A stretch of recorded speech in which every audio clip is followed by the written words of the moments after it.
Laying out widgets in rows and columns is straightforward if those widgets have a fixed size.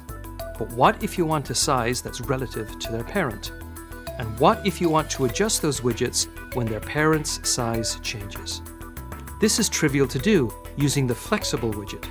Using Flexible is easy.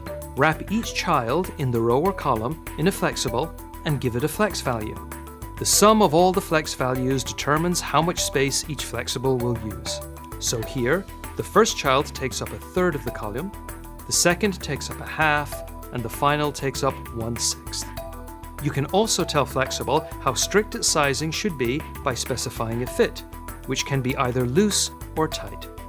Here, by making the fit loose, the container's preferred size takes precedence. You can also mix and match flexibles with fixed size widgets. For more info on Flexible, head on over to flutter.dev.